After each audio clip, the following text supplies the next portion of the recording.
After completing the Stanley Kubrick Archives book, I still had some unfinished business. Stanley Kubrick's unmade Napoleon film. The chapter on the project in the Archives book showed only a tiny fraction of what was contained in the archives.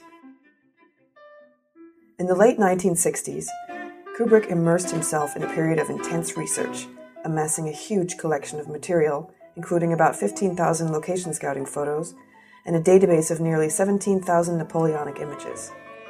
I remember we lost our dining room to that. Yes. All of a sudden overnight he pushed all the furniture out and put this in. After many drafts and consultations with historical experts, he authored a screenplay himself. In 1969, when Kubrick was on the verge of beginning shooting, MGM pulled out from the project because they feared a historical epic would not do well at the box office. He was never able to obtain financing, and after a few more years of attempts to get the project back off the ground, he was forced to shelve it. And I remember how depressed he was when MGM pulled the film. Yeah, I was really heartbroken he was. Very sad, packing it all away. Was Kubrick affected by a Napoleon-sized hubris in wanting to make this monumental film? What attracted him to Napoleon?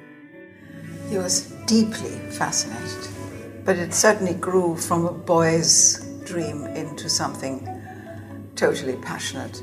And the more he read, the more amazingly did kind of all of Europe rise in front of a young American. And he loved the love story, which is a huge fantasy of men who find themselves to become powerful and then are jilted, and the revenge. What fascinated Stanley on Napoleon was not only this amazing personality that was so successful, but that out of this success came the self-inflicted failure. Could he have really pulled it off, and if so, what kind of genre-changing, paradigm-shifting film would it have been?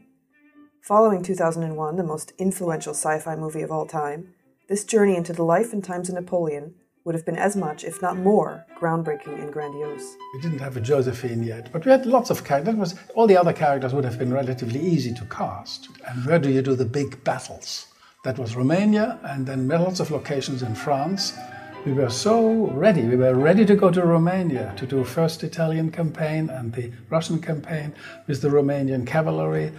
And we had the paper costumes already designed and in place mentally, how it would be done for the background and many, many, many things. I like the subtitle, The Greatest Movie Never Made. Now, I'm convinced it would have been one of the greatest films ever made.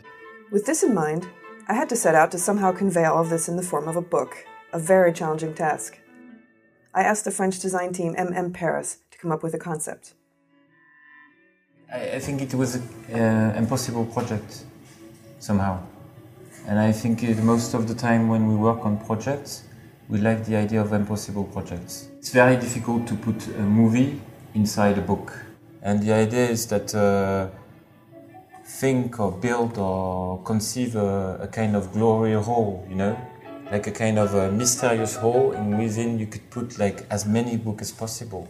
Do a book, and within the book, there will be other books that are hidden. So first of all, you have all the text, so that gives you a kind of I would say, a conceptual vision of the whole project.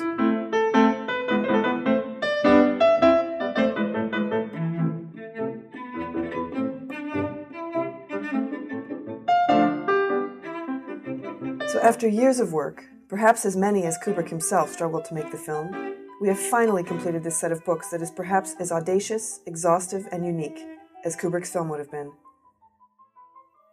This is the closest anyone can get to the great mystery of Kubrick's Napoleon. It's a book that enables the reader to maybe be able to shoot this movie.